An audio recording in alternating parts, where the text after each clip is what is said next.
अस्सलाम वालेकुम। नावल तेरी आरज़ू पार्ट 3। अरे भाई आप कहाँ हैं? ऑफ हो गया है मेरा। हानिया ने यहाँ वहाँ निगाहें में घुमाते हुए शहजाद को कॉल करके कहा, क्योंकि इसे कहीं भी शहजाद की गाड़ी नहीं दिख रही थी। अरे यार गुड़िया, मैं एक ज़रूरी काम से कहीं आया हुआ हूँ, इसलिए खलील को भेजा है, वो होगा। देखो वहीं कहीं। शहजाद ने झूठ बोलते हुए 2-3 बार जलील को गालियों से नवाजा था। शहजाद के कहने पर हानिया ने दोबारा इधर उधर देखा तो इसे सामने ही सफ़ेद पिजारों से टेक लगाए ब्लैक सूट में वो इसे दिख गया। हाँ भाई देख गए खलील भाई, मगर मेरा लंच। अरे गुड़िया, मैंने इसे बोला है वो करवा देगा लंच तुम्हें, वैसे भी तुम्हारी इससे काफ़ी बनती है।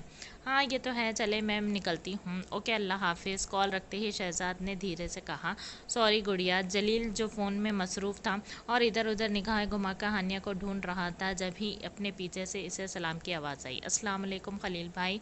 जलील ने एक नज़र इसे सफ़ेद यूनिफॉर्म में देखा और गर्दन हिला के इसके सलाम का जवाब दिया, क्योंकि वो जानता था कि अगर वो बोला तो इसकी आवाज़ सुनते ही वो यहीं से भाग जाएगी। हानिया गाड़ी के अंदर बैठी तो जलील ने भी फ़ौरन गाड़ी स्टार्ट करके आगे बढ़ा दी। हानिया के नंबर पर शैला की कॉल आई थी, जिसे पिक करके इसने खलील के साथ अपना प्रोग्राम बताया। कॉल कट करते ही इसने मोबाइल पे व्हाट्सएप चेक करते हुए जलील को खलील समझते हुए कहा, खलील भाई यमुना कैसी है? कुछ बात आगे बढ़ी आप दोनों की? जलील ने मुस्कुराते हुए अपना चश्मा उतार के सामने डैशबोर्ड पर रखा और कहा, अब ये बात तो तुम अपने खलील भाई से ही पूछना कि इनकी बीवी कैसी है, इनके मामलात कहाँ तक पहुँचे। हानिया जो अपनी ही धुन में मोबाइल यूज़ कर रही थी, खलील की जगह जलील की आवाज़ सुन के एकदम डर गई थी। इसके हाथ से मोबाइल छूट के नीचे गिर गया था और इसने धीरे से कहा, जलील इससे पहले हानिया अपनी बात पूरी करती जलील ने इसे फ़ौरन टोका, खबरदार जो मेरे नाम के आगे भाई लगाया तो। जलील की बात पर हानिया ने फ़ौरन अपनी ज़बान को ब्रेक लगाया। जलील ने नज़रें घुमा के अपने बराबर में बैठी अपनी जाए मता को देखा था। 14 साल की उम्र में ही इसके दिल ने गवाही दे दी थी कि जलील नवीद के दिल में हानिया मसूद अपना नाम लॉक कर चुकी हैं। इसका मतलब शहजाद भाई ने मुझसे झूठ बोला। मिलने दो इनको, बताऊंगी इन्हें, मैं बात ही नहीं करूंगी इनसे। हानिया बहुत ही धीमी लहजे में बड़बड़ा रही थी, मगर जलील जिसके कान इसके बड़बड़ाहट पे ही लगे थे, गाड़ी को स्लो करके पहले तो इसका मोबाइल उठा के इसकी गोद में रखा, जिसे रखते हुए जलील का हाथ हानिया के हाथ से हल्का सा मस हुआ। हानिया ने फ़ौरन डर के अपना हाथ पीछे किया। हानिया की इस हरकत पर जलील ने फ़ौरन इसे देखा तो वो निगाहें झुका गई। तुम्हारी शहजाद भाई को मैंने ही तुमसे झूठ बोलने को कहा था, इन सब में इनकी कोई गलती नहीं है। गाड़ी की खामोशी को एक बार फिर जलील की आवाज़ ने तोड़ा था। इन्होंने मुझसे झूठ बोला कि वो मुझसे लेने आएंगे। क्यों बोला झूठ? साफ बोलते कि आपको मुझसे बात करनी है। मैं कौन सा इन्हें मना करती, कर लेती इनसे बात। हानिया ने खिड़की की तरफ मुंह करके ये बात कही। ये अलग बात है कि इसका दिल ज़ोर ज़ोर से धड़क रहा था। वो मुसलसल अपनी निगाहें जलील के चेहरे की तरफ से चुरा रही थी। इसे जलील की आंखों से बचपन से ही खौफ आता था। जब छोटी थी तो इतना नहीं डरती थी जितना इसके हाथ का थप्पड़ खा के इसे कतराने लगी थी, इससे भागने लगी थी। अच्छा, जलील ने अच्छा लफ्ज़ का काफ़ी खींच के कहा था। अच्छा, जलील ने अच्छा लफ्ज़ को काफ़ी खींच के कहा। वो बोलते और तुम क्या कहती हैं? हाँ हाँ, जलील को मुझसे बात करनी है। क्यों नहीं, मैं तैयार हूँ, बताए कब आएंगे वो? जलील ने काफ़ी तंजिया ये बात कही। इसका तंज हानिया अच्छे से समझ रही थी। सबने साथ हंसी मजाक करती हो, बातें करती हो, घूमना फिरना करती हो, बस जहाँ मैं आ जाऊँ सामने तो नज़रों का जाविया तो बदलती हो कि वो रास्ता ही बदल लेती हो जहाँ मैं मौजूद होता हूँ। इसी बात का जवाब लेना है मुझे तुमसे आज, जब भी शहजाद भाई को तुमसे झूठ बोलने के लिए मजबूर किया। मुझे बताओ हनिया, क्यों करती हो ऐसा? सबके साथ हंसी मजाक करती हो, सबके साथ बिल्कुल फ्रैंक हो, मुझसे क्या मसला है? आज क्लियर करो। जलील ने गाड़ी को टर्न करते हुए कहा, मुझे आपसे डर लगता है। हानिया की बहुत धीमी आवाज़ गाड़ी में गूंजी। हानिया की बात सुन के जलील के लबों ने भरपूर मुस्कराना चाहा, मगर जलील ने इनकी ख्वाहिश नाकाम बना दी और कमाल महारत से अपनी मुस्कुराहट छिपा ली। क्यों, मेरी मुश्किल शक्ल क्या जकोटा जिनसे मिलती है जो मुझसे डरती हो? जलील की बात पे हानिया ने एक नज़र से देखा और दिल में कहा, नहीं, मगर हिटलर के कज़न ज़रूर हैं आप। कुछ कहा तुमने? जलील लाख कोशिश के बावजूद भी इसकी सरगोशी नहीं सुन पाया था। नहीं तो, हानिया ने अपनी उंगलियां आपस में रखते हुए कहा। जलील ने एक नज़र इसे देखा और फिर इसके कपकपाते हुए हाथ को, मगर चाह के भी वो इन्हें थाम नहीं पाया। मैं कुछ पूछ रहा हूँ हानिया, जलील ने बहुत धीमी लहजे में इसे मुखातिब किया था। हानिया तो इसका इतना मीठा लहजा देख के ही दंग रह गई थी। हानिया ने ऐसे देखने पर जलील ने इसे बिना देखे कहा, ऐसे चौंक के मत देखो, जल्लाद नहीं हूँ जो हर वक्त गुस्सा करता रहूँ बिलावजह। नॉर्मल इंसान हूँ यार, बस कुछ बातों पे आ जाता है गुस्सा मुझे, जिसकी वजह से आवाज़ ऊंची हो जाती है मेरी। जलील के बोलने पर हानिया ने दोबारा इसे घूर के देखा था और कहा, बाज़ लोगों पे आप बिलावजह ही गुस्सा करते हैं। हानिया का इशारा किसकी तरफ था जलील अच्छे से समझ रहा था।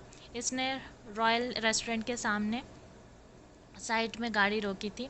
चलो खाना खाते हैं, खाते कुछ बातें हो जाए, बहुत भूख लगी है। जलील उतरा तो दूसरी तरफ से हानिया भी उतर के इसके साथ अंदर बढ़ गई।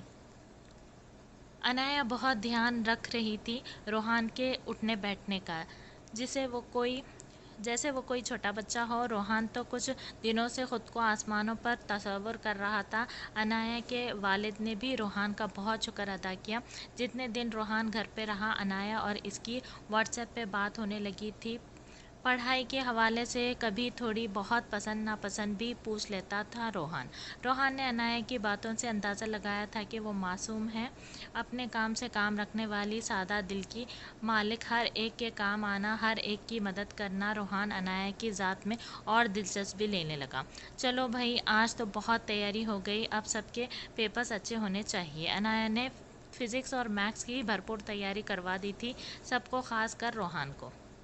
रोहान, आपको कुछ पूछना है? मैथ्स और फिज़िक्स में कोई परेशानी है? नहीं मैडम, मुझे तो बस सब समझ आ गया है, बस दुआ करें इस बार मैं क्लियर कर लूँ पेपर्स। रोहान ने थोड़ी अफसुर्दगी से कहा तो अनाया ने इसके कंधे पे पहली बार हाथ रख के कहा। अनाया का हाथ अपने कंधे पर देखते ही रोहान ने बहुत गौर से अनाया के हाथ को देखा था। रोहान, तुमने बहुत मेहनत की है, इंशाअल्लाह ज़रूर पास होगे। अल्लाह मेहनत करने वालों की मेहनत कभी ज़ाया नहीं होने देता। रोहान के चेहरे पर अनाया की तसल्ली से एक भरपूर मुस्कुराहट के साथ कहा, मैम आपने भी बहुत मेहनत की है मुझे तैयारी करवाने में, आपका ये एहसान मैं कभी नहीं भूलूंगा। इससे पहले अनाया कुछ बोलती, कमल बोल पड़ी थी। पेपर्स एक हफ्ते बाद हैं, पिछले 6 महीने से हम तैयारी कर रहे हैं, क्यों ना एक अच्छी सी पार्टी रखें हम कोचिंग में। किस खुशी में पार्टी रखें हम? अनाया ने एक आईब्रो उचका के इससे पूछा था। अरे आप ही, इस संडे आपकी सालगिरह है ना, आपकी सालगिरह भी मना लेंगे और ब्रेक का ब्रेक भी हो जाएगा, फिर तो एक हफ्ते बाद ही पेपर शुरू हो जाएंगे। कमल की बात पर रोहान के कान खड़े हो गए थे। कमल, तुम्हें पता तो है ना अपनी सालगिरह नहीं मनाती मैं। अरे मैम, तो इस बार मना ले प्लीज़, कोचिंग का भी एक हफ्ता ही बचा है, फिर तो पेपर्स के बाद ही मुलाकात होगी। रोहान के कहने पर अनाया ने कहा। रोहान, अच्छा नहीं लगता एक टीचर सालगिरह मनाए, ये किस किताब में आया है मैम? रोहान के पूछने पर कमल भी बोल पड़ी, आप ही, वैसे भी मामा और बाबा तो इस दिन होंगे नहीं, सुबह को खाला के घर जाएंगे तो इन्हें रात ही हो जाएगी। हम शाम से पहले पहले अब की सालगिरह मना लेंगे। प्लीज़ आप ही मान जाओ ना प्लीज़ मैम। कमल की ज़िद और रोहान की इल्तिजा अनाया मान गई थी, मगर जिब्रान इस पूरी गुफ्तगू में खामोश रहा। हानिया और जलील एक टेबल पर जाके बैठे। जब हानिया ने कहा, आप जल्दी बोलें, आपको मुझसे क्या बात करनी थी? मुझे घर जाना है। हानिया की बात पर जलील ने इसकी तरफ हल्का सा झुक के कहा, अपने शहजाद भाई के साथ तो तुमने खाना खाने के बाद आइसक्रीम का भी मूड रखी थी, मेरे साथ अभी खाली होटल के अंदर ही आई हो और फ़ौरन तुम्हें भागने की लग गई है। वाह, मेरे सर पे क्या सिंग है, ये मेरी शक्ल खौफनाक है। बिल्कुल शक्ल खौफनाक नहीं है, आपका चेहरा बहुत खूबसूरत है, ये अल्फाज थे किसी के एक हफ्ते पहले की दावत में। यही शक्ल खलील के रूप में तुम्हें बहुत पसंद है, लिहाजा शक्ल से तुम मेरी डरती नहीं हो। असल वजह बताओ मुझे हानिया, वरना भूल जाओ आज जाओगी घर। जलील की बात पर हानिया की आंखों में पानी भरने लगा था, जिसे देख के भी जलील ने अनदेखा कर दिया, क्योंकि ये ज़रूरी था इस वक्त इन दोनों के लिए। मुझे बताओ हानिया, क्या वजह है मुझसे कतराने की? मुझे जानना है आज सब कुछ। क्यों तुम पूरे ख़ानदान में सिर्फ मुझसे ही भागती हो, कतराती हो? हानिया की आंखों से एक मोटा आंसू गिरा, जिसे नीचे गिरने से पहले ही जलील ने अपनी हथेली में थाम चुका था। जलील के इस अमल पर हानिया ने चौंक के इसे देखा था। आपको सब पता है, फिर भी आप मुझसे क्या पूछना चाहते हैं? ये मेरे सवाल का जवाब नहीं हानिया। मैं आज यहाँ तुमसे बहुत सीरियस मैटर पे बात करने आया हूँ, और मसला तभी हल होगा जब तुम अपने दिल के सारे डर, सारे खदशात जो तुम्हें मुझसे मेरे सामने जाहिर कर दो। जलील की बोलने पर हानिया एक बार फिर गौर से देखा और कहा, सभी इस दिन खेल रहे थे, मेरे साथ साथ हेबा और यमुना भी गिरी थी, मगर आपने खाली मुझे डांटा सबके सामने। क्यों? आइसक्रीम सब खा रहे थे, सबने ही इस ठेले वाले से आइसक्रीम लेके खाई थी, मगर आपने सिर्फ मेरी आइसक्रीम छीन के फेंकी, बल्कि मेरा हाथ जोर से घसीटते हुए अंधाधुन ले गए। हामिद भाई, चचाजाद कज़न, खाली हाथ पकड़ के ही आ रही थी ना इनका गिर गई थी। इन्होंने मुझे उठाया था, फिर भी आपने मुझे चमाट मारा इतनी ज़ोर से। हानिया ने ये सारी बातें बोल के अपने आंसू को साफ किया था। जलील जो अपनी थोड़ी पे अपने हाथ की मुट्ठी पे टिकाए हानिया की सारी शिकवे सुन रहा था, बोला तो सिर्फ इतना, खाना खाते हैं, फिर देता हूँ तुम्हारे सारे सवालों के जवाब। हानिया कुछ बोलती इससे पहले कि वेटर ऑर्डर लेने आ गया था। जलील को पता था हानिया गुस्से में कोई ऑर्डर नहीं देगी, खाने का ना बताएगी, इसलिए इसने अपने और इसकी फरमाइश का ऑर्डर खुद ही दे दिया। एक सिंगापुरियन राइस, एक स्मोकी चिकन लजानिया। जलील को अपनी पसंद के खाने देख ऑर्डर देते हुए हानिया ने बहुत ताज्जुब से इसे देखा था। एक रशियन सलाद और एक मशरूम सैंडविच, एक पेप्सी और एक hot chocolate shake. Waiter order लेके गया तो जलील ने हानिया को खुद को तकता पाया तो वह समझ गया था कि इसकी हैरगानगी का वजह, मगर बोला कुछ नहीं। थोड़ी देर बाद ही खाना टेबल पर सर्व हो चुका था। हानिया को भूख तो बहुत लगी थी, फिलहाल इसने अपनी अना साइड पर रख के खाना खाना ज़्यादा ज़रूरी समझा। जिस तरह हानिया चिकन से इंसाफ कर रही थी, जलील बहुत मुश्किल से अपना उभरा कहका रोक रहा था। झूले से इस दिन यमुना और हिबा भी गिरी थी, मगर तुम्हारे सो कॉल्ड जिब्रान भाई ने खाली तुम्हें ही क्यों उठाया? तुम इस टाइम शायद 10 साल की थी, इतनी ना समझ नहीं थी कि अपनी तरफ उठते गंदी निगाह अपने जिस्म पे टच करने वाले गलाजत भरा हाथ पहचान ना सको। इसने तुम्हें ही खाली उठाया क्योंकि तुम इंतहाई की बोर्डम थी। हल हल चल के तुम चलती है, कोई गैर मर्द चलते हुए तुम्हारे जिस्म के किसी हिस्से को भी टच करके आगे आगे चला जाता था तो तुम्हें ना एहसास होता था और ना ही कोई फ़र्क। अगर तुम्हारे जिब्रान भाई को तुम्हें उठाना ही था तो हाथ थाम के उठाते।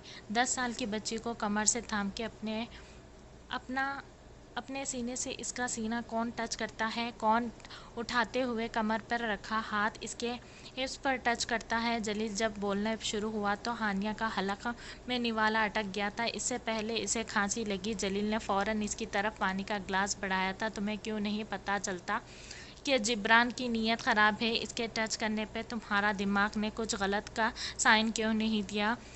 बच्ची हो, लड़की हो या औरत या बुढ़िया, अल्लाह ने एक ख़ास हिस्स देने मर्द की फितरत पहचानने की, मगर तुमने नहीं पहचानी। वजह थी तुम्हारा बोरम पना। शहजाद भाई, फ़हद भाई, खलील और सब के साथ ही तुम बचपन से ही हो। बता दो, किसी एक ने भी तुमसे हाथ मिलाने के अलावा तुम्हें टच किया? शहजाद भाई, फ़हद भाई, खलील और सब के साथ ही तुम बचपन से हो। बता दो, किसी एक ने भी तुमसे हाथ मिलाने के अलावा तुम्हें टच किया? तुम्हें थप्पड़ इसी वजह से पड़ा था क्योंकि वो चलते चलते भी तुम्हारे जिस्म को छू रहा था और तुम सिर्फ रोने में मसरूफ़ थी। इस दिन जिब्रान की किस्मत अच्छी थी कि इसकी जगह तुम्हें थप्पड़ पड़ा। आइसक्रीम वाले से सब दूर खड़े होकर आइसक्रीम ले रहे थे और तुम इससे बल्कि बिल्कुल चिपक के आइसक्रीम ले रही थी, जिसके मज़े वो आइसक्रीम वाला तुम्हें गलत जगह टच करके ले रहा था। जलील बोल के चुप हुआ तो हानिया की आंखों में एक बार फिर पानी भरने लगा, जिसे देख के जलील ने फ़ौरन अपनी मुट्ठियां ज़ोर से भींची और कहा, अब अगर तुम्हारी इन आंखों से एक आंसू गिरा हानि, तो बाद में फिर मेरी ही शिकायत मुझसे मत करना। जलील के हानि बोलने पे हानिया ने इसे देखा और कहा, ये सब बातें करनी थी आपने मुझसे?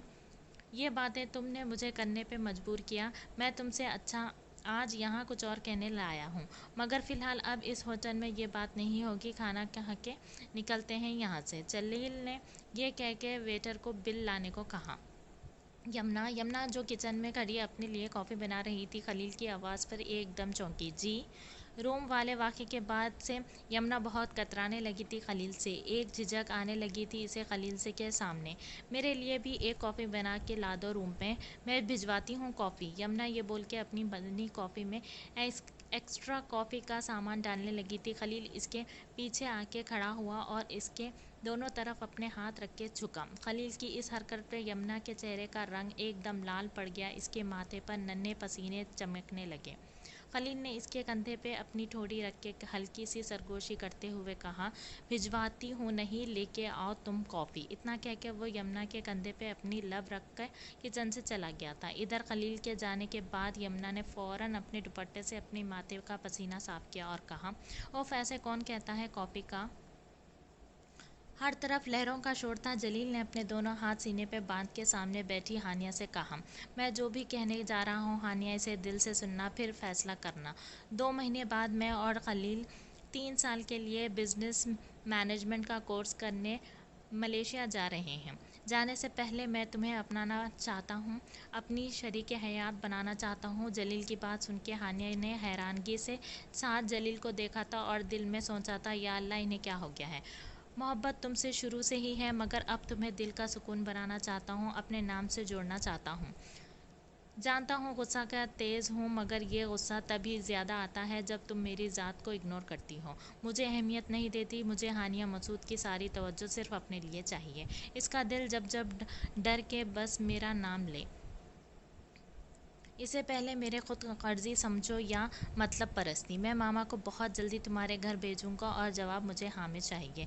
हानिया को बोलने का मौका दिए बिना जलील ने अपना फैसला इसे सुना दिया। हानिया बस औनकों की तरह इसकी सारी बातें सुनती रही। जलील ने ना इसके आगे बोलने का मौका दिया, ना ही इसे कोई मौका दिया कि वो अपना फैसला, अपनी जज्बात जलील के बारे में जाहिर करे। जलील ने एक नज़र खुद को तकती हानिया को देखा और खामोशी से जाके गाड़ी में बैठ गया। हानिया की समझ में नहीं आया कि जलील ने इससे इजहार मोहब्बत किया या फिर इस पे अपना फैसला थोपा। और एक लंबी सांस लेकर की खरबत में गुजारे पल ने यमुना की ज़बान को ब्रेक लगा दी थी। बात बात में खलील से चिढ़ने वाली यमुना इसकी सांसें अपनी सांसों में महसूस करके जैसे सारी शिकवे ही भूल गई थी। इसके चेहरे पर खलील को देख के जो अब हया का रंग आता था, वो घर में सभी को तवज्जो का मरकज़ बना हुआ था। नवीद साहब, जो पहले यमुना को लेके काफ़ी डर का शिकार थे, अब इसकी बदली तबीयत देख के इन्होंने सुख का सांस लिया था। मगर अब भी एक तूफ़ान था जो शाहिदा बेगम की सूरत में इनके सर पर मंडला रहा था। अचानक इनका खामोश होना भले सबको हजम हो गया था, मगर नवीद साहब और शहजाद को इनकी खामोशी किसी बुरे ख़तरे का इशारा कर रही थी। यमुना ने हल्का सा दरवाज़ा नॉक करके अंदर झांका तो पूरा कमरा इसे खाली दिखा, मगर वॉशरूम से पानी गिरने की आवाज़ पे इसने कॉफ़ी की ट्रे साइड में रखी और अपना कप उठा के जैसे ही जाने के लिए वॉशरूम को दरवाज़ा खोल के खलील बाहर आया। जैसे ही जाने लगी, वॉशरूम का दरवाज़ा खोल के खलील बाहर आया। बिना शर्ट के टॉवल से अपने बाल रगड़ते हुए इसने मुस्कुरा के यमुना की तरफ देखा तो यमुना ने भी हल्की सी स्माइल पास की और कमरे से जाने लगी जब खलील ने इसका हाथ थाम के कहा, इतनी बुरी भी नहीं है मेरी कंपनी जो मेरे साथ तुम कॉफ़ी नहीं पी सकती। खलील ने यह बात कह के बहुत गहरी निगाहों से सिंपल मैरून कलर के सूट में अपनी शरीके हयात को देखा था। नहीं, ऐसी बात नहीं है, आप थके हुए होंगे ना, इसलिए मैं सोच रही थी आप कॉफ़ी पी के आराम कर लें। मेरा आराम और सुकून तुम हो। खलील ने यह बात कह के आगे बढ़ के इसके माथे पर अपने लब रखे और धीरे से इसको बेड पर बिठा के खुद इसके सामने घुटनों के बल बैठ गया था। यमुना एकदम घबरा के उठने लगी तो इसका हाथ से कॉफ़ी का कप झलका। इससे पहले कि कॉफ़ी गिरती, खलील ने फ़ौरन इसके हाथ से कॉफ़ी लेके साइड में रखी और कहा, इतना घबरा क्यों रही हो, आप इस तरह से क्यों बैठे हैं? यमुना को सच में इसके ऐसे बैठने से घबराहट हो रही थी। 1 मिनट, इतना बोल के खलील ने इसे दोबारा कंधे से थाम के बेड पर बिठाया और ख़ुद उठ के अलमारी में से एक बॉक्स निकाल के लाया। यमुना के पाँव को खलील ने जैसे ही पकड़ा, एक बार फिर यमुना घबरा के खड़ी हो गई। क्या कर रहे हैं खलील? यमुना बैठ जाओ, कुछ नहीं कर रहा, हक़ तभी लूँगा जब रुखसत होके आओगी।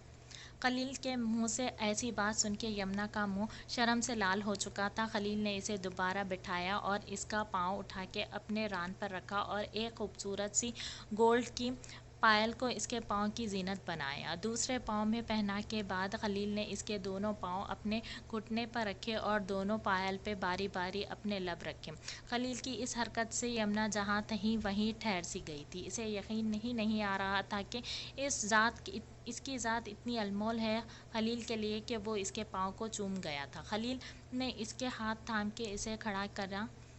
यमुना के पाँव में ये पायल बहुत खूबसूरत लग रही थी। खलील ने इसका हाथ थाम के इसे अपने बराबर में सोफे पर बिठाया और कॉफ़ी का कप उठाते हुए कहा, ये पायल मैं जब लाया था, जब इस दिल ने एतराफ़ किया था कि इसे यमुना नज़ीर से मोहब्बत हो गई है, मगर निकाह के बाद भी हमारे दरमियान हमेशा लड़ाई झगड़ा रहा, तो इसी देने का मौका ही नहीं मिला।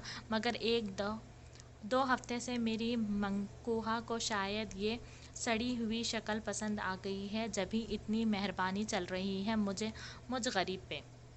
खलील ने यह बात कह के मुस्कुरा के यमुना को देखा तो वो फिर नर्वस होने लगी थी। यमुना का ये रूप खलील को इसकी गुर्बत के लिए और बेताब करने लगा था। वैसे मैं सोच रहा था कि आज इतना कह के खलील जैसे ही इसके लबों पे झुकने लगा, इसने ना सिर्फ खलील को धक्का दिया बल्कि दौड़ती हुई कमरे से बाहर निकल गई थी। पीछे खड़े खलील ने मुस्कुरा के अपने बालों में हाथ फेरा और दिल से अपने रब का शुक्र अदा किया कि इसकी बीवी का दिल इसकी तरफ माइल हो चुका है। मगर कहते हैं ना, वो मोहब्बत ही क्या जो दर्द ना दे। शहजाद, जो किचन की कढ़ाई से भरपूर इंसाफ कर रहा था, जलील की बात सुन के इसे अच्छा खासा फंदा लग चुका था। इसने फटाफट पानी पिया और जलील को गुस्से में घूरते हुए कहा, तेरा दिमाग जगह पे है? क्यों ऐसा किया? क्या कह दिया आपकी लाडली को मैंने? जलील तो इससे इजहार मोहब्बत करके आया है, ये फिर काली पानी की सज़ा सुना के आया है। ऐसा कौन करता है इजहार मोहब्बत? शहजाद ने दांत पीसते हुए कहा, भाई मुझे जो ठीक लगा मैंने कर दिया। जलील ने भी चिकन कढ़ाई में अपना हिस्सा डालते हुए कहा। अबे साले, इससे पहले शहजाद कुछ बोलता इसके नंबर पे हानिया की कॉल आने लगी थी। देख के आ गई कॉल इसकी भी, मैं फंस गया तेरी मदद करके। शहजाद ने इतना कह के कॉल उठाई तो जलील ने झट से इसके हाथ से मोबाइल लिया और कॉल यस करके स्पीकर पर ऑन कर दिया। शहजाद भाई, आज आपने जो हरकत की है ना, बहुत गलत हरकत थी। हानिया की गुस्सीली आवाज़ स्पीकर से उभरी थी। हानिया मेरी बात। इससे पहले कि शहजाद कुछ बोलता कि हानिया फिर गुस्से में बोल पड़ी थी, अच्छे से अपने इस हिटलर के कज़न को समझा दे। शहजाद भाई, खुद को हिटलर को कज़न कहने पर जलील का हैरत से मुंह खुल चुका था। ऐसा लग रहा था इजहार मोहब्बत ने मुझ पे एहसान किया हुआ। मुझसे मोहब्बत करके ऐसा कौन लड़का प्रपोज करता है लड़की को? बात सुनो हानिया, मुझे जवाब हाँ में चाहिए। हानिया ने मुंह टेढ़ा करके आवाज़ बदल के जलील की नकल उतारी थी। ये कौन सा तरीका है भाई? हानिया की नकल उतारने पे शहजाद ने अपना कहका बहुत मुश्किल से रोका था, मगर जलील का अच्छा खासा मुंह बन चुका था। मैं बता रही हूँ शहजाद भाई, इस जलील को ज़ोकाटो जिनसे कभी शादी नहीं करूँगी। इतना कह के हानिया ने कॉल कट की थी और इधर शहजाद का कब से रुका कहका उभरा।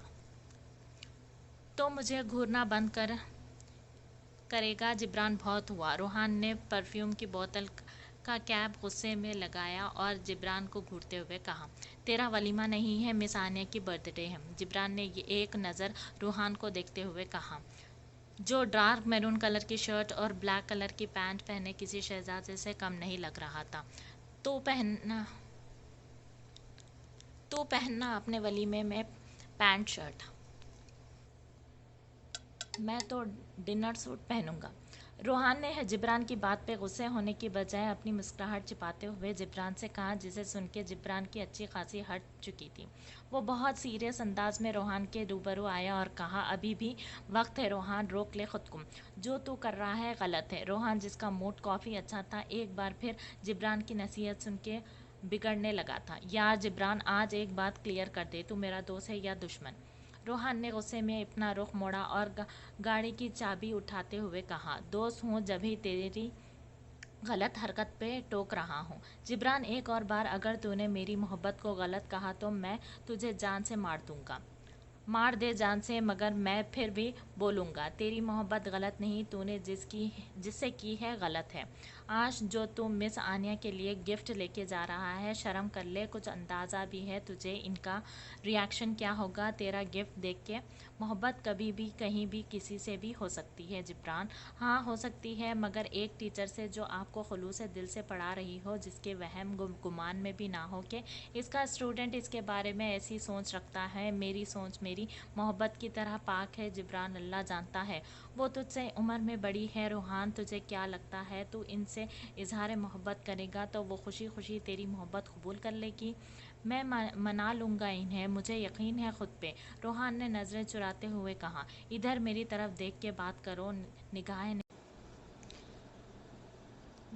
निगाहें नहीं चुरा। जिब्रान ने रोहान की ठोड़ी पकड़ के इसका चेहरा अपनी तरफ घुमाते हुए कहा, मैं मोहब्बत करता हूँ जिब्रान, इनसे पहली नज़र में वो इस दिल को बेईमान कर गई थी। रूह में बसने लगी है, सुकून मिलता है जब वो पास होती है। मैं इनसे सच्ची मोहब्बत करता हूँ, वो नहीं करती तुझसे मोहब्बत, ना कभी करेगी। जिब्रान ने दांत पीसते हुए कहा, तू मुझे बदवा दे रहा है? रोहन ने हैरान होकर जिब्रान को देखते हुए कहा, जो चाहे समझे, मैं वजाहत नहीं दूंगा। मोहब्बत करना गुनाह नहीं, मगर मोहब्बत जिससे हो इससे हमारा रिश्ता क्या है ये अहमियत रखता है। रोहान, कुछ तो शर्म कर ले। जिब्रान ने दोबारा गुस्से से कहा, तो मैंने कौन सा इनसे जिना करने का जहन बनाया हुआ है? अब के रोहान भी हल्का सा चीख पड़ा था, मैं इनसे निकाह करना चाहता हूँ, इन्हें अपनाना चाहता हूँ। ओह मजनू को तो देखो, जेब में 10,000 पड़े हैं, वो भी बाप के हैं।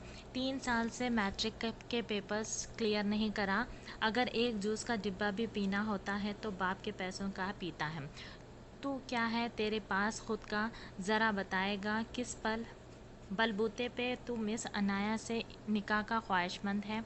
इस साल इनका ग्रेजुएशन हो गया है, वो टॉपर है अपने कॉलेज की, आगे भी पढ़ाई करेगी मगर अपने बलबूते पे। वो अपना खर्चा खुद उठाती है, बोझ नहीं है किसी पे। अभी भी वो जॉब के लिए अगर कहीं अप्लाई करेगी तो आराम से 40-50 हज़ार कमा सकती है। मोहब्बत कहीं भी किसी से भी हो जाती है रोहान, ये तेरी बात सही है, मगर आज के दौर में औकात देख के ही अगर मोहब्बत में आगे बढ़े तो ज़्यादा अच्छा है।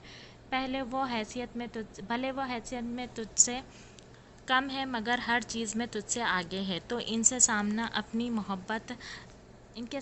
मोहब्बत रख देगा तो रोहान तुझे सिर्फ मायूसी होगी। इतना बोल के जबरान जाने लगा जब पीछे से रोहान ने कहा, तू भी तो कमल से मोहब्बत करता है, हटा लेगा अपने कदम पीछे। रोहान की बात सुन के जिब्रान रुका और कहा, औकात नहीं, इसे अपनाने की, मोहब्बत करने की औकात है। जो मरते दम तक इससे करता रहूँगा, वो बसी है, दिल में बसी रहेगी, मगर अपनी ज़िंदगी में जिस दिन बसाने के काबिल बना, आजमाऊंगा ज़रूर। नसीब में अल्लाह ने लिखी होगी तो मिल जाएगी, नहीं होगी तो इन्ना लिल्लाहि व इन्ना इलैहि राजिऊन पढ़ लूँगा अपनी मोहब्बत पे। इतना बोल के जिब्रान रुका नहीं। हानिया सारा काम समेट के कमरे में आई तो वानिया नमाज पढ़ चुकी थी, बस दुआ मांगना बाकी था। वानिया आसपास से बेगानी होके दुआ मांगते मांगते अचानक वो ज़ारो क़तार रोने लगी। इतना रोई के रोते रोते सजदे में चली गई थी। हानिया जहाँ बहुत गौर से वानिया का ये अमल देख रही थी, वहीं वो वानिया के ऐसे रोने से डर भी गई थी। आप ठीक हैं? हानिया ने बहुत हिम्मत करके वानिया को सजदे में से उठाया। वानिया ने उठ के फ़ौरन अपने आंसू पोंछे और खड़ी हो गई थी। वानिया खामोशी से दुपट्टा वगैरह उतारने लगी जब कब से चुप बैठी हानिया बोल पड़ी, दुआ में ऐसा क्या मांग रही थी आप ही, जिसे मांगने के लिए आपको इतना गिड़गिड़ाना पड़ा अल्लाह ताला के आगे? वानिया के जानिमाज़ तय करते हाथ पल भर के लिए थम गए थे। छन करके इसके सामने फ़हद का चेहरा आ गया था, वही तो था जिसका साथ वो अपने अल्लाह से रो रो के मांग रही थी। इसको ऐसे मांगने की वजह कल आने वाला रिश्ता था, जिसे शाइला बेगम वानिया को फ़ाइनल करने को कहा था, क्योंकि मसूद साहब और शाइला बेगम लड़के को पसंद कर आए थे।